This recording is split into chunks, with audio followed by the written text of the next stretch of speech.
إن الحمد لله نحمده ونستعينه ونستغفره ونعوذ بالله من شرور أنفسنا وسيئات أعمالنا من يهده الله فلا مضل له ومن يضلل فلا هادي له وأشهد أن لا إله إلا الله وحده لا شريك له وأشهد أن محمدا عبده ورسوله أما بعد فإن خير الحديث كتاب الله وخير الهدي هدي محمد صلى الله عليه وسلم وشر الأمور محدثاتها وكل محدثة بدعة وكل بدعة ضلالة وكل ضلالة في النار. قال الله سبحانه وتعالى في كلامه المجيد: أعوذ بالله من الشيطان الرجيم. يا أيها الذين آمنوا ادخلوا في السلم كافة. وقال سبحانه وتعالى: ومن يعظم شعائر الله فإنها من تقوى القلوب. عن النعمان بن بشير رضي الله تعالى عنه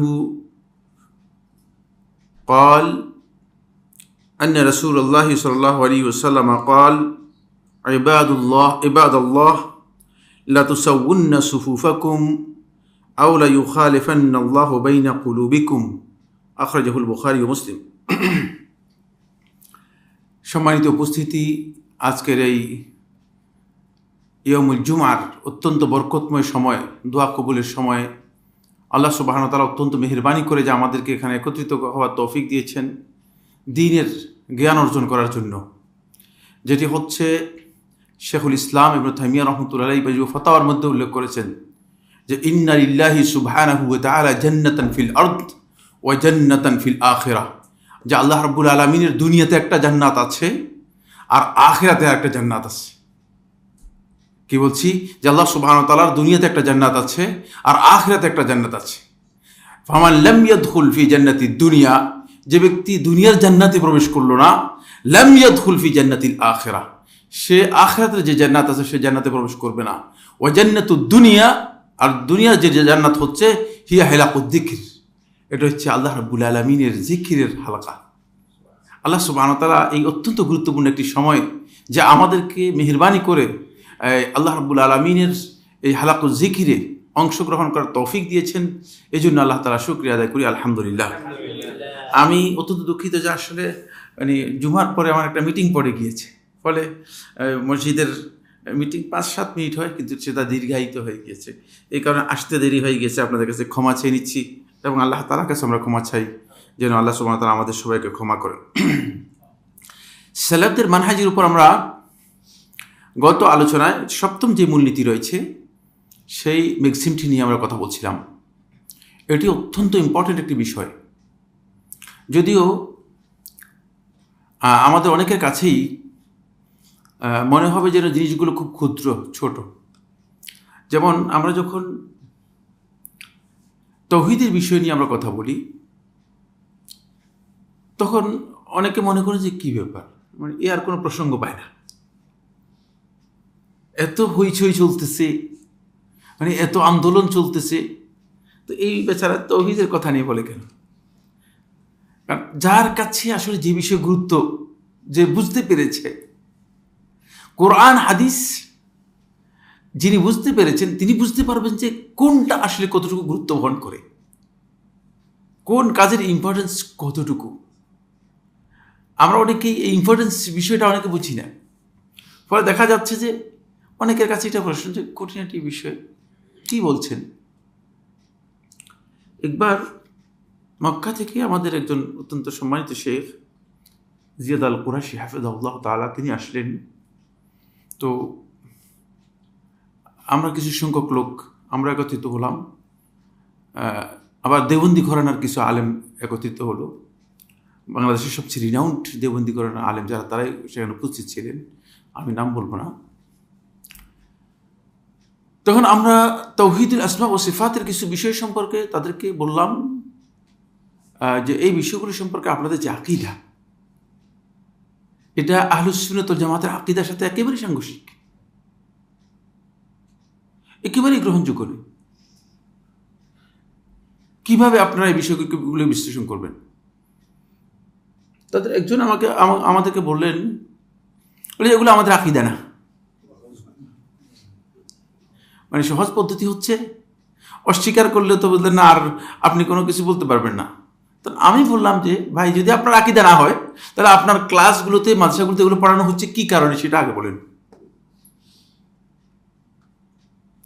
অন্যের আকীদা আপনি পড়ান কিভাবে? ঠিক আছে, আকীদা তো আমাদের দা, আপনাদের দা, কিন্তু আপনারা কি কারণে এগুলো পড়াচ্ছেন? আপনাদেরকে কে দায়িত্ব দিয়েছে যে আরেকজনের আকীদা এসে এই দেশের মানুষদেরকে পড়ানোর জন্য? এইবার বলতেছে না। এরপর তিনি বলতেছেন যে, বলছি এগুলো আসলে ফারঈয়াত। আপনারা যারা আরবি বুঝেন না তারা হয়তো বুঝতে কঠিন হবে, যারা আরবি বুঝেরা বুঝবে, এগুলো হচ্ছে ফারঈয়াত, মানে শাখা প্রশাখা বিষয়, খুঁটিনাটি বিষয়। শাখা প্রশাখা মানে খুঁটিনাটি, ছোট ছোট বিষয়, মানে খুঁটিনাটি বিষয়। মানে আজকের যে আমাদের আলোচনা সেটা এই বিষয়ের উপর, বুঝলেন না? এই জন্য প্রসঙ্গটা টেনে আনছি, যাতে আমরা আজকের যে আলোচ্য বিষয় রয়েছে সেটাকে যথার্থ উপলব্ধি করতে পারি।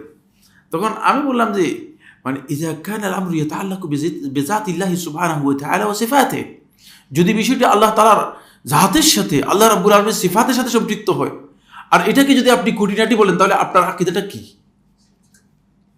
এটা যদি খুঁটিনাটি হয় তাহলে আপনি কি আল্লাহ সম্পর্কে কি ধারণা করবেন? আল্লাহর পরিচয় আপনি কিভাবে পাবেন? কিভাবে আল্লাহর পরিচয় আপনি পেয়েছেন? এটাকে আপনি মনে করছেন খুঁটিনাটি বিষয়? তো আল্লাহ তাআলা জাতের সাথে সম্পৃক্ত মাসআলা নিয়ে আলোচনা করতেছি।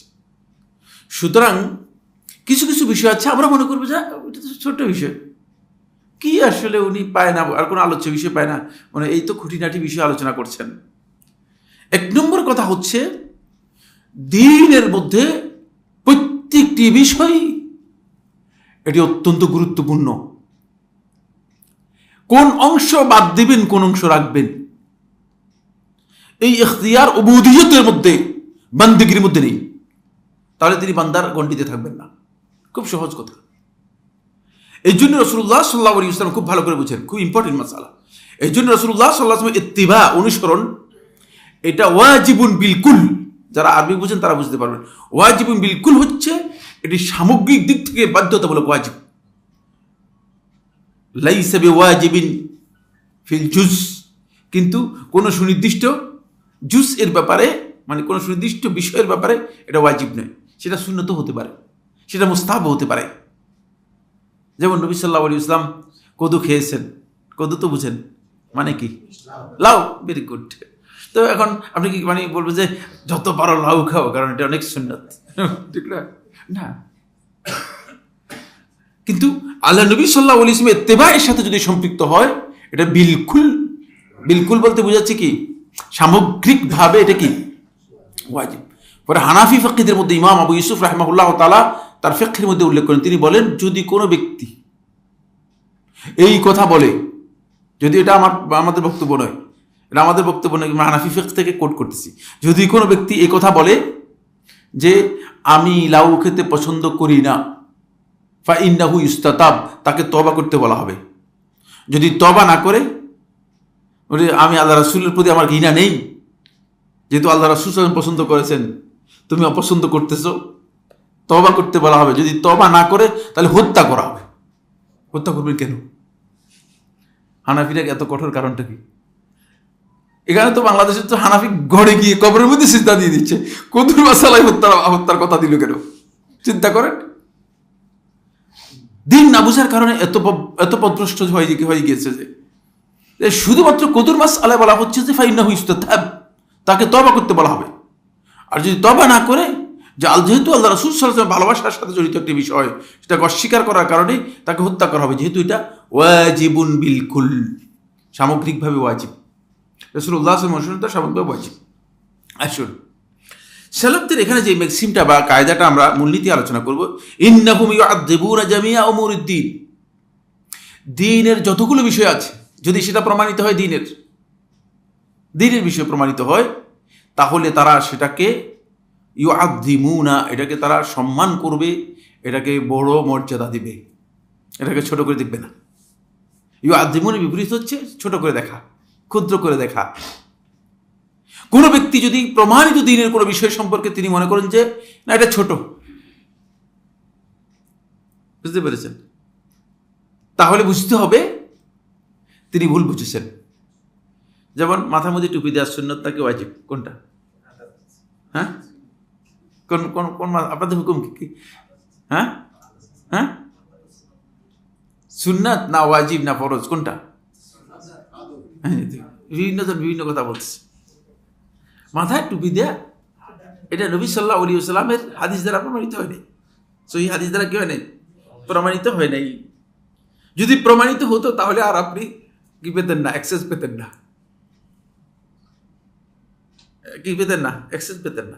সহি হাদিস এই মর্মে একটি সহি হাদিসও সাব্যস্ত হয়নি, একটি সহি হাদিস সাব্যস্ত হয়নি। সবগুলো এখানে দুর্বল হাদিস যা বর্ণিত হয়েছে সবগুলো কি দুর্বল এবং অত্যন্ত দুর্বল, শুধু দুর্বল নয়। ইমাম তিরমিজি রহমতুল্লাহ আবু কাবশা আনমারি রাহিমাহুল্লাহ তাআলা একটি হাদিস বর্ণনা করেছেন এবং ইমাম তিরমিজি রহমতুল্লাহ নিজেই বলেছেন মুনকার জিদ্দান। এছাড়া আর বাকিগুলো হাদিসই না, মানে হাদিসের পর্যায়ে পড়ে না, তাহকিকে সেগুলো হাদিসের পর্যায়ে পড়ে না। যাই হোক, এটা আমার আলোচ্য বিষয়, আমি বুঝাতে চাচ্ছিলাম যেটা সেটা হলো যদি দিনের বিষয় হিসেবে সহি হাদিসের মাধ্যমে সাব্যস্ত হতো, সেটা টুপি হলেও কি হতো? অবশ্যই আমার কাছে গুরুত্ব পেত, অবশ্যই আমার কাছে কি পেত? গুরুত্ব পেত। যেমন নবী সাল্লাল্লাহু আলাইহি ওয়াসাল্লাম মিসওয়াক সাব্যস্ত হয়েছে কিনা? হ্যাঁ, মিসওয়াকের ব্যাপারে হাদিস আছে, মিসওয়াকের হাদিসগুলো মুতাওয়াতির পর্যায়ে বর্ণনা। সুতরাং কোনো ব্যক্তি যদি মনে করে যে আরে মিসওয়াক নিয়ে উপহাস করা বা ঠাট্টা করা অথবা মিসওয়াক নিয়ে ভুল কোনো কনসেপ্ট কাউকে দেয়া, এই ব্যক্তি মূলত নবী সাল্লাল্লাহু আলাইহি ওয়াসাল্লামের দুশমন, আর এই ব্যক্তি সালাফদের মানহাজের পরিপন্থী। যদিও এটা ছোট হয়, মিসওয়াক না করলে তাকে কিছু বলবো না, মুখের মধ্যে দুর্গন্ধ থাকবে আর কি, একটু অ্যাভয়েড করে চলবেন। কিন্তু মিসওয়াককে যদি কোনো কারণে সে ব্যক্তি কোনো না কোনোভাবে ঠাট্টা বিদ্রূপের স্থলে নিয়ে যায়, তাহলে আপনি নিশ্চিত হবেন যে এই ব্যক্তির মধ্যে নবী সাল্লাল্লাহু আলাইহি ওয়াসাল্লামের ব্যাপারে কি রয়েছে? সন্দেহ রয়েছে, নবী সাল্লাল্লাহু আলাইহি ওয়াসাল্লামের দ্বীনের ব্যাপারে সন্দেহ রয়েছে। ফাইন্নাহুম ইউআযযিমুনা জামিআ উমুরুদ্দীন, দ্বীনের সমস্ত বিষয়কে তারা সবচেয়ে বেশি গুরুত্ব দিয়ে থাকে, শ্রেষ্ঠ মনে করে থাকে, ছোট বড় যা আছে সবটাই, সমস্ত বিষয় বলতে মানে এখানে ভাগাভাগি করে না। এর সামনে আসবে মানে যারা এর বিপরীতে সালাফদের মানহাজকে কি করেছে? উপেক্ষা করেছে, তারা কিভাবে ভাগ করেছে সেটা আমি আলোচনার মধ্যে আনব। ফায়াদউনা ইলা মা দা ইলাইহি নবী সাল্লাল্লাহু আলাইহি ওয়াসাল্লাম কদর ইস্তিতাআ, ফলে তারা ওই দিকেই মানুষদেরকে আহ্বান করে ডাকে, মানে শুধুমাত্র আসেন তসবিহ কি করি, তসবিহ জপি। আর নজরুল ইসলামের একটাই আছে কি যায় যে নাম জপিল কি, যে জপিল আল্লাহর নাম কি জানি আছে, হ্যাঁ নবীর নাম জপে যেজন। আরে কি খাতা, সুবহানাল্লাহ। মুসলিম ছিল না, আপনারা জানেন কিনা? মুসলিমও ছিল না। আসলে কি বক্তব্য দিয়েছে, মানে এর কোনো ভিত্তি নেই, আল্লাহ তাআলা কোরআনের প্রত্যেকটা জায়গায় আল্লাহর জিকিরের কথা বলেছে, আর এই লোকে কি বলে? আর জিকির আর জপা এক জিনিস নয়, এটা আপনার খেয়াল রাখবেন, বুঝলেন না? ভুল মাসআলা হয়েছে আলেমদের বিকৃতির কারণে। আলেমরা জিকিরকে জপার মধ্যে নিয়ে গেছে, জপার কোনো বিধান ইসলামের মধ্যে নেই। ইসলামে জপার কোনো, জিকির হচ্ছে যেই জায়গায় আল্লাহ তাআলার নাম স্মরণ করা দরকার সেখানে আল্লাহ তাআলার নাম স্মরণ করা, ভুলে না যাওয়া, বুঝে আসছে? এটা হচ্ছে জিকির, এটা হচ্ছে কি জিকির। এখন চুরি করতে গেছেন, আল্লাহ মাফ করে যান, আপনাকে ওই জন্য না যান, বুঝতে পেরেছেন? এমনি কিছু সংখ্যক ইতিমধ্যে গিয়ে ছাত্ররা গিয়ে ওদের না গণভবনে জিনিস চুরি করে নিয়ে আসছে, খুব খারাপ লেগেছে আমার কাছে। আপনাদের কাছে মনে হয় ভালো লাগছে না? না যাই হোক, প্রকাশ্যে নিয়ে আসলেও কাজটা সুন্দর করে নেই, কাজটা কি করে নেই, ভালো করে নেই। যাই হোক, সেটা বলছি না। এটা যেটা বলতে চাচ্ছি সেটা হলো যে কোনো কারণে মনে করে চুরি করতে গেছে, সাথে সাথে আল্লাহর নাম স্মরণ করছে যে আমি তো আল্লাহর বান্দা, আল্লাহ তাআলা হারাম করেছেন, ফিরে চলে আসবেন। এটা হচ্ছে স্মরণ, এটা হচ্ছে জিকির, বুঝতে পেরেছেন?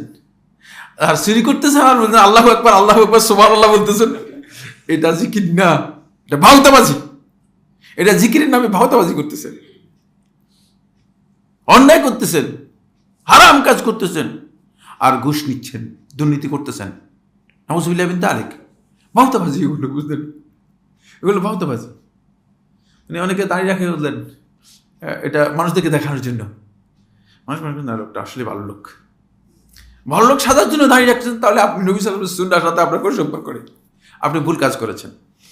আসেন, ফায়াদউনা, তারা ডাকে, তারা আহ্বান করে, ইলা মা দা ইলাইহি নবী সাল্লাল্লাহু আলাইহি ওয়াসাল্লাম, নবী সাল্লাল্লাহু আলাইহি ওয়াসাল্লাম যেদিকে ডেকেছেন, যেই দিকে নবী সাল্লাল্লাহু আলাইহি ওয়াসাল্লাম আহ্বান করেছেন সামনের দিকে আসে, সেদিকে ডাকে। কদরাল ইস্তিতাআতি, তাদের সাধ্য অনুযায়ী, সামর্থ্য অনুযায়ী।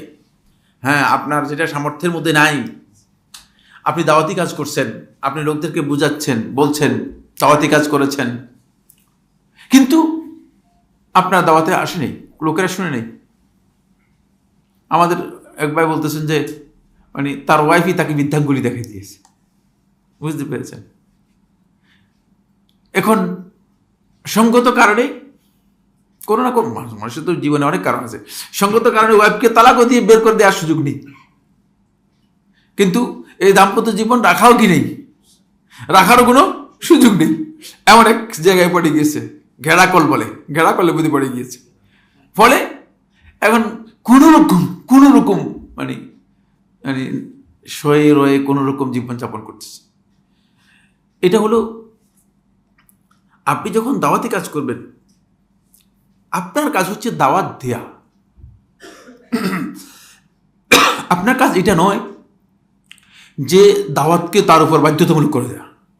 অনেকের স্পিচ থেকে বোঝা যায়, অবস্থান থেকে বোঝা যায়, তারা দাওয়াতি কাজ করতে গিয়ে এমন এক পর্যায়ে যান যে মনে হচ্ছে যেন তাকে বাধ্য করতেছে, বাউন্ড করতেছেন, আমার কথা শুনতে হবে, ফোর্স করতেছেন। ইয়েস, নবী সাল্লাল্লাহু আলাইহি ওয়াসাল্লামের দায়িত্ব এটা ছিল না, মানে আমাদের দায়িত্ব তো প্রশ্নই আসে না, কারণ আমরা যে বক্তব্য দিচ্ছি এটা কোনো আমি মানে জিবরিল আমিন এসে বিষয়টা আমাকে বলে গেছে আর আমি বলতেছি, ব্যাপারটা এমন কিনা না। যদি বলে তাকে মিথ্যা, যদি আমি বলি যে জিবরিলের মাধ্যমে বলতেছি, তাহলে আমি মিথ্যুক। নবী সাল্লাল্লাহু আলাইহি ওয়াসাল্লাম জিবরিলের মাধ্যমে বলতেন, তারপরেও নবী সাল্লাল্লাহু আলাইহি ওয়াসাল্লামকে ফোর্স করতে বলা হয়নি। লা ইকরাহা ফিদ্দীন, জবরদস্তি করে কিছু করার দরকার নেই, করতে পারবেন না আপনি। আসুন, এখানে গুরুত্বপূর্ণ বিষয় হচ্ছে, দলিলগুলো আগে আলোচনা করি, তারপর আমি যে সমস্ত মানহাজ, আহলুস সুন্নাত ওয়াল জামাতের মানহাজ অথবা সেলেফদের মানহাজের বিপরীতে দ্বীনের এই বিষয়গুলো নিয়ে তৈরি হয়েছে, সেগুলো সম্পর্কে কথা বলবো। 1 নম্বর দলিল হচ্ছে সূরা বাকারা 208 নম্বর আয়াত, সূরা আল বাকারা আয়াত নম্বর 208, ইয়া আইয়ুহাল্লাযীনা আমানু, হে ঈমানদারগণ।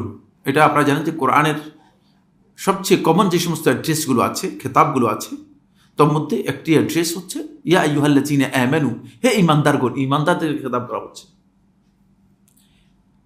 উদখুলু ফিস সিলমি কাফা, তোমরা ফিস সিলমি, শান্তির মধ্যে প্রবেশ করো। ইসলামকে আল্লাহ সুবহানাহু ওয়া তাআলা এই আয়াতের মধ্যে ইসলাম শব্দ ব্যবহার করেননি, কারণ এই দিনটা আপনি যখনই প্রবেশ করবেন তখনই আপনাকে নিশ্চয়তা দিবে জাহান্নামের আগুন থেকে স্থায়ীভাবে আপনি বেঁচে গেছেন। স্থায়ীভাবে বেঁচে গেছেন অর্থ কি, কে বলতে পারবে? স্থায়ীভাবে বেঁচে যাওয়া মানে, হ্যাঁ, মানে আপনি স্থায়ীভাবে আর জাহান্নামী হবেন না, না না, বিনাশ, স্থায়ীভাবে জাহান্নামী হবেন না, আপনি একদিন না একদিন জান্নাতি হবেনই। এখন আপনার মানে বাঁচার প্রথম স্টেজ সেটা হলো এই, আপনি যখনই প্রবেশ করেছেন এই দিনের মধ্যে, তখন আপনাকে এমন শান্তি দিয়েছে যে আপনি জাহান্নামে গেলেও আপনি জান্নাতের একটা ঠিকানা আপনার নির্দিষ্ট করে নিয়েছেন। বুঝতে পেরেছেন? বুঝতে পেরেছেন? এজন্য ফিসসিলমি কাফা, তোমরা এই ইসলামের মধ্যে, শান্তির মধ্যে পরিপূর্ণরূপে প্রবেশ করো। আমাদের চিন্তাধারার মধ্যে আছে কেউ কিছু অংশে মুসলিম আর কিছু অংশে অমুসলিম। মসজিদে আসলে সাচ্চা মুসলিম, মন্দিরে গেলে কেউ মন্দিরে গেলেও দেখি যে মানে আবার একেবারে সাচ্চা হিন্দু হয়ে যায়। তাহলে এ মুনাফিকের চেয়ে নিকৃষ্ট, কারণ জাহিলি যুগের মুনাফিক যারা ছিল, মুনাফিকরা ওই কাজ করে নেই। মুনাফিকদের যত ইতিহাস আমার পড়া রয়েছে, যদি আপনাদের কারো কাছে জ্ঞান থাকে আমাকে দিবেন। আমার জ্ঞান অনুযায়ী মুনাফিকদের যত ইতিহাস যারা আছে, মুনাফিকরা মানে মন্দিরে গিয়ে আমাদের এখানকার সাচ্চা মুসলিম দেখানো এই সমস্ত লোকগুলো মসজিদে এসে যেগুলো মুসলিম দেখায়, মানে মুনাফিকদের মতো এই ধরনের কাজ করে, সেটা হচ্ছে মন্দিরে গিয়ে তারা স্বেচ্ছা কাফের, বেঈমান। এরা আসলেই কাফের।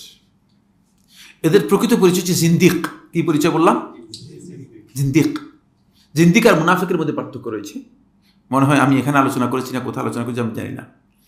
মুনাফিক হচ্ছে যে ইসলাম গ্রহণ করেছে অন্তরে কুফরিকে লালন করে, সে হচ্ছে মুনাফিক। আর জিন্দিক হচ্ছে ওই ব্যক্তি, যে ব্যক্তি আসলে মূলতই কাফের, কিন্তু বহিঃপ্রকাশ করে ইসলামের। বহিঃপ্রকাশ করে কি? ইসলামের। খোলসটা কুর্দি পড়েছে পুলিশের আর কি, মানে মুসলমানের। ফলে এই জায়গায় সে ব্যক্তি মুনাফিক, এ হচ্ছে জিন্দিক।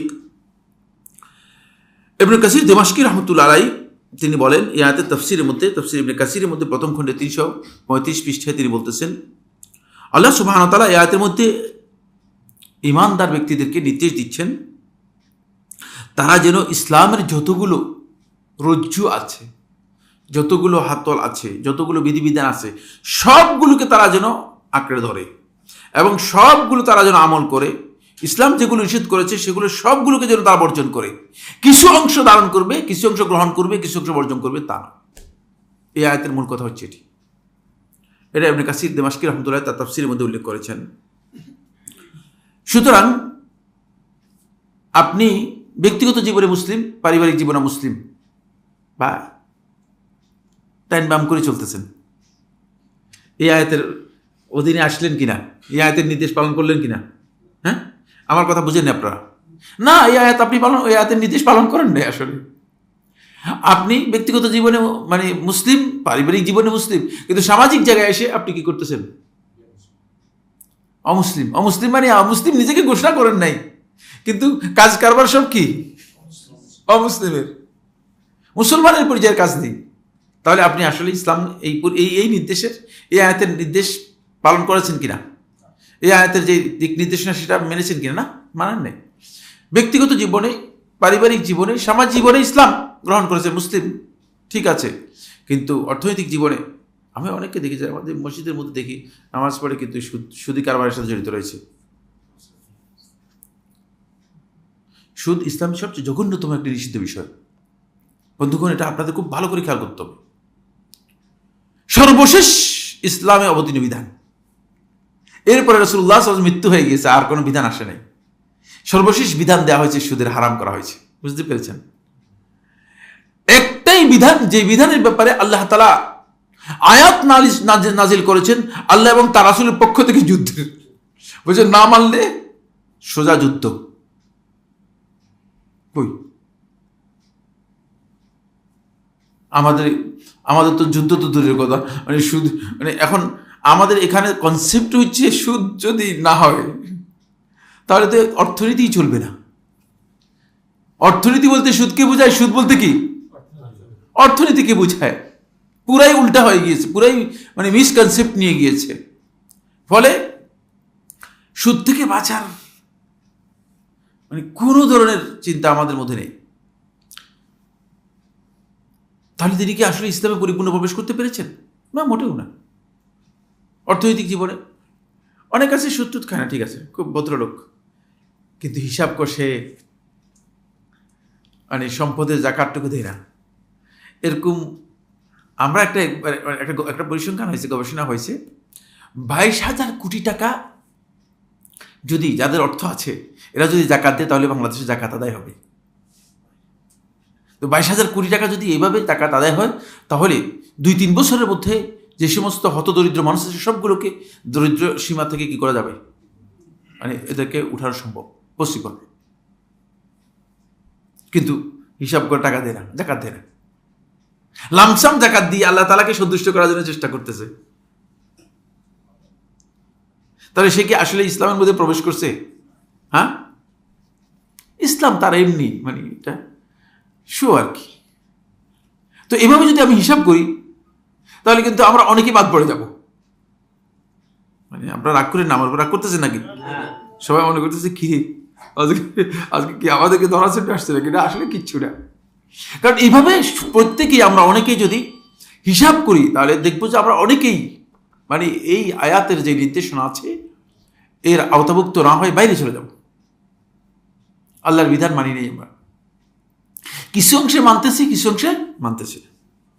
2 নম্বর আয়াত সূরা হজ্জের 32 নম্বর আয়াত, 2 নম্বর দলিল। আল্লাহ তাআলা ইরশাদ করেন, ওয়া মান ইউআযযিম শাআইরাল্লাহি ফাইন্নাহা মিন তাকওয়াল কুলুব। আর যে ব্যক্তি আল্লাহ তাআলার নিদর্শনগুলোকে সম্মান প্রদর্শন করবে, এগুলোকে গুরুত্ব দিবে, এগুলো বড়ত্ব দেখাবে, ফাইন্নাহা মিন তাকওয়াল কুলুব, এই কাজটি তার অন্তরের তাকওয়ার পরিচায়ক হবে। এটা হলো যেই জিনিসগুলোকে আল্লাহ তাআলা এই পৃথিবীতে আল্লাহ তাআলা শাআইর হিসেবে নির্দিষ্ট করে দিয়েছেন, এত গুরুত্বপূর্ণ বিষয়, এগুলোকে আল্লাহ তাআলা শাআইর হচ্ছে নিদর্শন, এগুলো দেখে আপনি আল্লাহ রাব্বুল আলামিনের কথা স্মরণ করবেন এবং পরিচয় পাবেন। যেমন একটা উদাহরণ, হ্যাঁ মাকাম ইব্রাহিম একটা উদাহরণ। হ্যাঁ, এছাড়া এত দূরে যান কেন আপনার?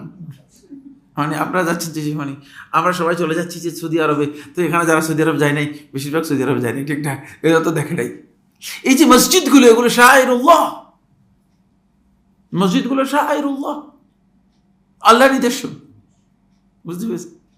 ওয়া আন্নাল মাসাজিদা লিল্লাহ ফালা তাদউ মা আল্লাহি আহাদা, এগুলো আল্লাহ রাব্বুল আলামিনের স্মরণকে আমাদেরকে স্পষ্ট করে দিচ্ছে।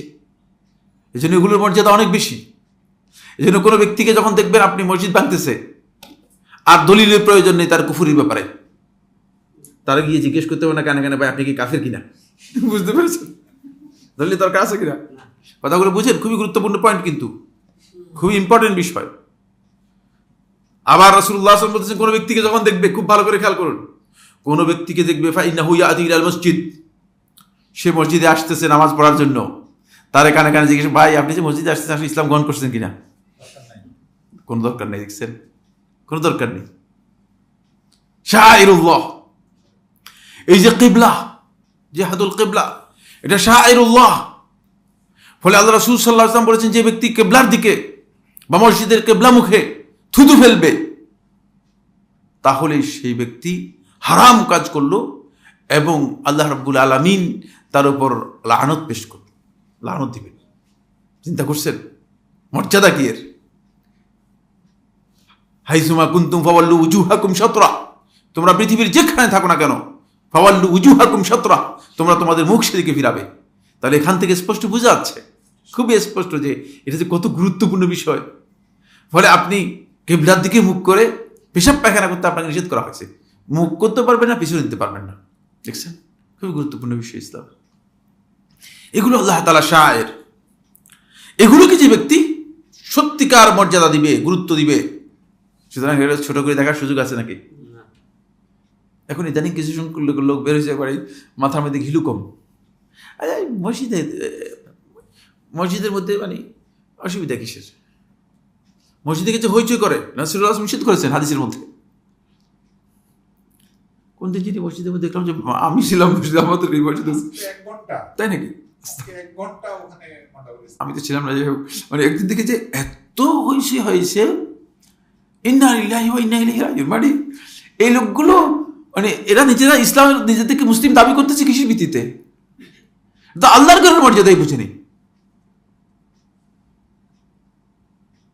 আমি বিভিন্ন জায়গায় বিভিন্ন সময় বলেছি, আপনারা রাগ করেন না, আমি বলেছি যে মানুষ যখন রিটায়ার্ড করার আগে তো মানুষের ব্যস্ততা থাকে, ডিউটি থাকে, সকালবেলায় অফিসে চলে যায়, আবার বিকেলের দিকে আসার পরে আর মানে সময় নষ্ট করতে পারে না, এরপরে খেয়ে টেয়ে ঘুমাই যায়, আবার ঘুম থেকে উঠে অফিসে চলে যায়, আবার আসে। তাহলে এই বেচারা আর কি নেই, শয়তানের কোনো জায়গা নেই, শয়তান সুযোগ পাচ্ছে না অফিসের কারণে। অফিসে যদি শয়তানি করে সেটা আরেক মাসালা, কিন্তু অফিসের কারণে শয়তান তার মধ্যে ঢুকার কি নেই, কোনো সুযোগ নেই।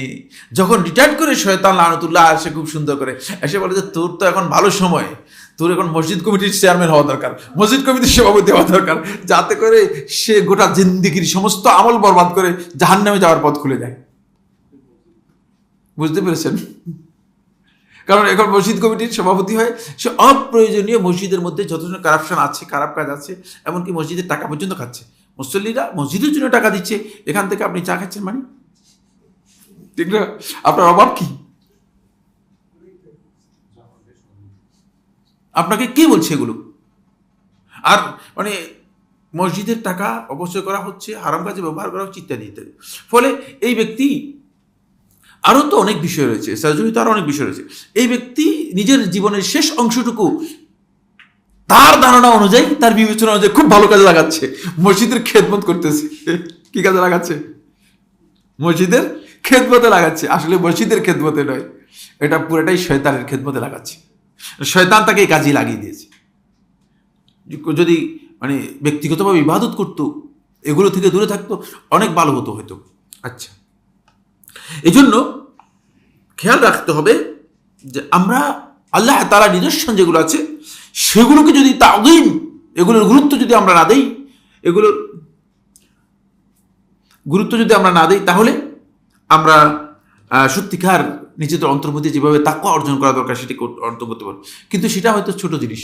দেখছেন, কয়েকটা উদাহরণ দিয়েছি, কিন্তু অনেক বড় জিনিস না। আমি উদাহরণগুলো ছোট ছোট দিচ্ছি, মানে বড়গুলো তো অন্য বিষয়, মানে এগুলো ফরজ কাজ নয়, কিন্তু এগুলোর বিধান ইসলামে দেয়া আছে, যেহেতু সামনে আলোচনার মধ্যে এই কথাগুলো আসবে।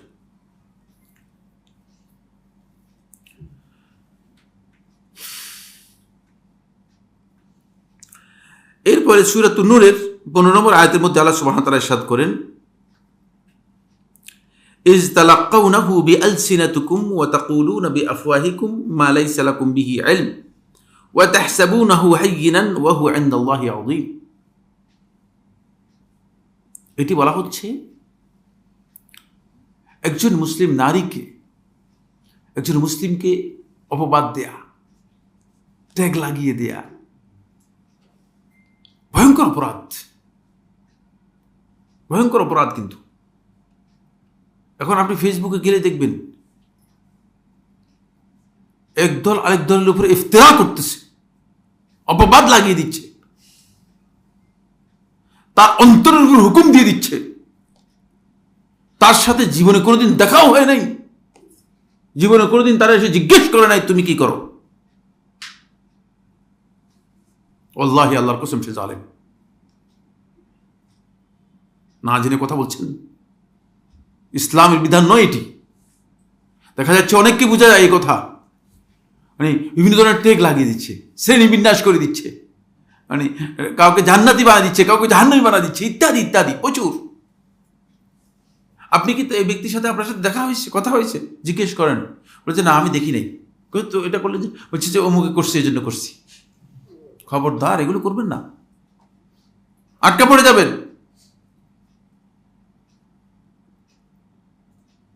মানে আমার একটা জুমার খুতবার মধ্যে আমি এটা বলেছি, এই যে ফেসবুক রয়েছে, এটা হচ্ছে মাহাত্তাতুস সুফাহা, নির্বুদ্ধির স্টেশন। এদের অধিকাংশেরই বললেন পৃথিবীর কোনো ইউনিভার্সিটিতে চাকরি নেই, স্কুলে চাকরি নেই, কলেজে চাকরি নেই। এদের নিজস্ব চাকরি শয়তানে দিয়েছে কোথায়? ফেসবুকের মধ্যে। শয়তানের চাকরি করতেছে। ফলে এমন কিছু কর্মকাণ্ড এদের মাধ্যমে দিয়ে শয়তান করাচ্ছে, অপ্রয়োজনীয়, মানে বিভিন্ন ধরনের কাজ। এর অধিকাংশই মূলত ইসলামের মৌলিক নির্দেশনা পরিপন্থী, ইসলামের মৌলিক নির্দেশনা পরিপন্থী।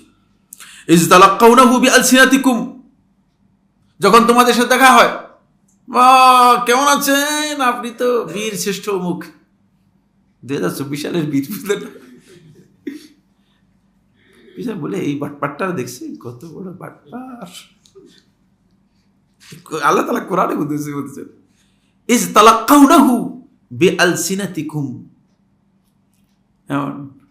খুব সুন্দর কথা বলে, বুঝলেন না? সুন্দর মানে বাক্য দিয়ে, সুন্দর মানে অ্যাপ্রোচ দিয়ে, মানে তাদের সাথে সাক্ষাৎ করে, আর তোমরা তোমাদের যে বিষয় সম্পর্কে জ্ঞান নেই, সেই বিষয় সম্পর্কে আন্দাজের উপর তাদেরকে মুখ দিয়ে বলে দিচ্ছ। এই যে বলে দিচ্ছ, এই যে জানিয়ে দিচ্ছ, একটা কিছু করে দিচ্ছ, তাহসাবুনাহু হায়্যিনান, তুচ্ছ মনে করতেছো, খুবই ছোট মনে করতেছো, তোমরা এটাকে খুব তুচ্ছ মনে করছো। ওয়া হুয়া ইনদাল্লাহি আযীম, এটা আল্লাহ তাআলার কাছে অনেক বড়। হাসান ইবনে সাবিত রাদিয়াল্লাহু তাআলা আনহু সম্পর্কে আয়াত নাযিল হয়েছে।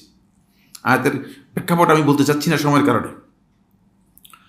আপনারা জানেন যে এফকের একটা ঘটনা ঘটেছিল আয়েশা রাদিয়াল্লাহু তাআলা সম্পর্কে, একটা অপবাদের ঘটনা ছিল। এর মধ্যে কিছু সাহাবীও ঢুকে গেছে, বলছে মানে এটা খুব ছোট, মানে জিনিসটাকে ক্ষুদ্র মনে করে দিয়েছে। যেমন আমাদের এখানে যখন কোনো অঘটন ঘটে যায় তখন দেখা যায় অনেক লোকে মানে অপবাদের মধ্যে, খারাপ কথার মধ্যে, মিথ্যা কথার মধ্যে, মিথ্যা প্রচারের মধ্যে, প্রোপাগান্ডার মধ্যে ঢুকে যায়, ক্ষুদ্র মনে করে। এই কথাকে আল্লাহ তাআলা বলে দিয়েছেন তাহসাবুনাহু হায়্যিন, তোমরা এটাকে ছোট মনে করতেছো, তুচ্ছ মনে করতেছো, এগুলো আল্লাহ তাআলার কাছে অনেক বড়।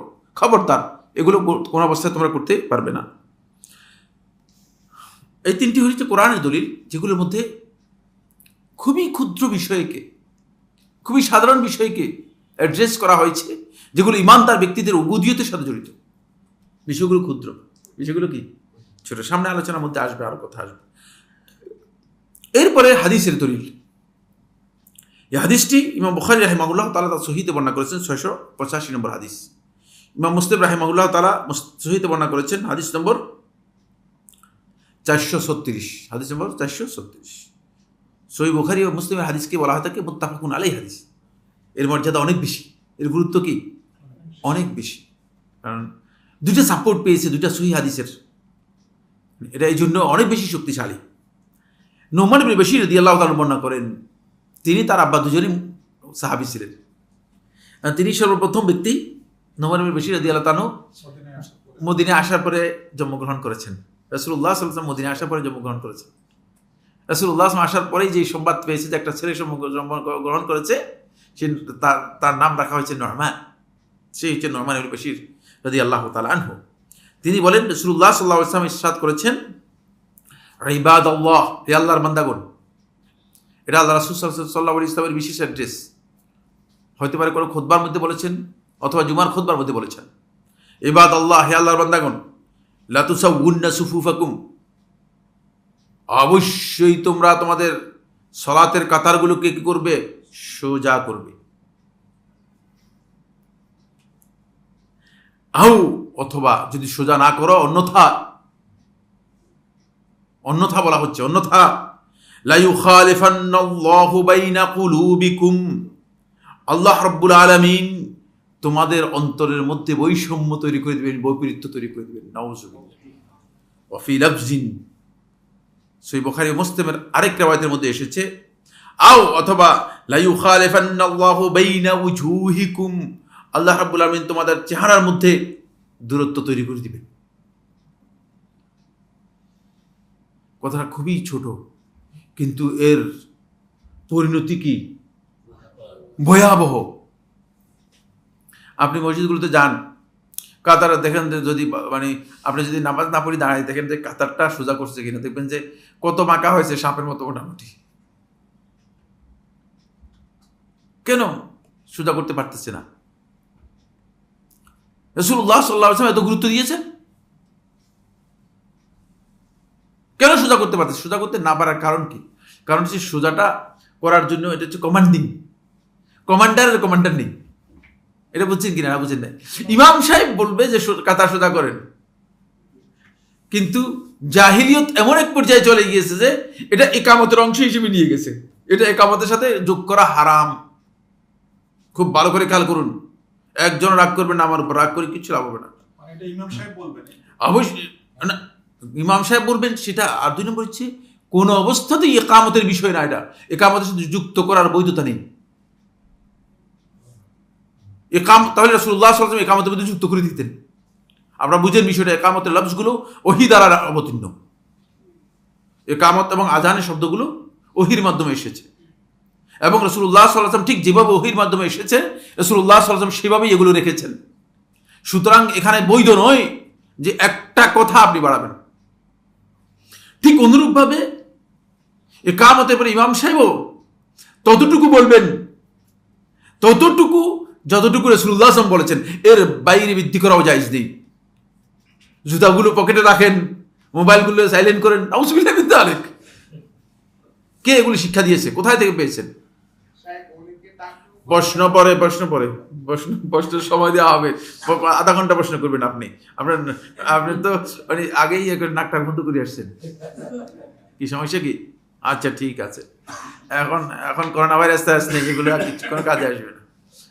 আল্লাহর ভয় করলে বুঝতে না, দুনিয়ার কোনো জিনিস ভয় আসে না। দুনিয়ার ভয়ে, মানুষের ভয় করলে সবকিছুই ভয়। আচ্ছা যাক, যেটা বলতেছিলাম সেটা হলো এখানে নিজে যুক্ত করার কিছুই নেই, ইমাম সাহেবের জন্য জায়েজ নেই তিনি অতিরিক্ত কথা যুক্ত করবেন। কারণ কি, কে বলতে পারবেন? যে কোনো একজন, এনিওয়ান প্লিজ। কেন এটা যুক্ত করতে পারবে না কেন? কারণ এর প্রত্যেকটি শব্দ সাহাবায়ে কেরামগণ বর্ণনা করে আসছেন, বুঝলে, ওহীর মাধ্যমে বর্ণিত হয়েছে, রাসূলুল্লাহ সাল্লাল্লাহু আলাইহি ওয়াসাল্লাম বলেছেন। সুতরাং এটাকে কমন করার কোনো সুযোগ নেই। তাহলে তো আধা ঘন্টা বক্তব্য দিয়ে দিবে। কারণ আমাদের মৌলবীরা যখন মাইক পায়, বুঝলেন, তখন আর মাইক ছাড়ার কি নেই। এটা আমি নিজের সঙ্গে বলতেছি, মানে সবাইকে বলতেছি। মাইক যখন সামনে পাওয়া যায় তখন বলতে আর কি নেই, তখন থামার কোনো সুযোগ নেই, বুঝতে পেরেছেন? থামার কি নেই, তখন তো বড় ধরনের ওয়াজ করে দিবে। ওয়াজের জায়গায় ওয়াজ করবে, ওয়াজের জায়গায় যেটা সেখানেও কি করবে, ওয়াজ লাগাই দিবে। ফলে আল্লাহ রাসূল সাল্লাল্লাহু আলাইহি ওয়াসাল্লাম কি করেছেন, এখানে স্পষ্ট করে দিয়েছেন, লা তুসাউন্না সুফুফাকুম আও লা ইউখালিফান্নাল্লাহু বাইনা কুলুবিকুম। আজকে মুসলিম উম্মার এই যে বিরোধ, মুসলিম উম্মার মধ্যে আজকে যে বিভিন্নতা, এটার অনেকে কারণ খুঁজতে তালাশ করে, কিন্তু এই হাদিস সামনে আসে না, নিজেদের মধ্যে বিরোধ তৈরি হচ্ছে কোথায়? আল্লাহ তাআলা বলতেছেন তোমাদের মধ্যে আমি বিরোধ করে দিব, অন্তরের অমিল করে দিব। একসাথে দুইজন দাঁড়াচ্ছে, বুঝলেন না, কাতারের মধ্যে, এইজন আছে দিল্লিতে আর একজন আছে আমেরিকায়, দাঁড়িয়ে আছে কি কাতারে। এটাই লা ইউখালিফান্নাল্লাহু বাইনা কুলুবিকুম, আল্লাহ তাআলা তোমাদের অন্তরের মধ্যে কি করে দিবেন, বৈপরীত্য তৈরি করে দিবেন, বিরোধ তৈরি করে দিবেন। ফলে বিরোধ আমাদের মধ্যে কাজ করতেছে সবচেয়ে বেশি। আমরা একজন আরেকজনের বিপক্ষে মানে অবস্থান করে আছি, অন্তরের মধ্যে মিল নেই, অন্তরের পরিচ্ছন্নতা আসে নেই। যদি অন্তরের পরিচ্ছন্নতা আসতো তাহলে দেখতে আপনি কাতারের মধ্যে কি হইতো, সোজা হতো, কাতারও কি হয়ে যেত, সোজা হতো। এই কারণে কাতারগুলো সোজা হচ্ছে না। কত গুরুত্বপূর্ণ বিষয়, কিন্তু বিষয়টা আমাদের কাছে অনেক ক্ষুদ্র। ওমর ইবনে খাত্তাব রাদিয়াল্লাহু তাআলা আনহু ইকামত দেওয়ার পরে ওমর রাদিয়াল্লাহু তাআলা আনহু দাঁড়াতেন, সাথে লাঠি একটা থাকতো, একটু যদি মানে কাউকে তাকে লাঠি দিয়ে সোজা করে দিতেন। এটা তো কাতার সোজা করার জন্য এত গুরুত্ব দেওয়া হয়েছে, কারণ এই কাতার আর ফেরেশতাদের কাতারের সাথে এটাকে সমান করা হয়েছে। ফেরেশতা আল্লাহ রাব্বুল আলামিনের সামনে, রব্বুল ইজ্জত ওয়াল জালালের সামনে ফেরেশতারা যখন আসে তখন কাতার হয়ে সারিবদ্ধ হয়ে আসে।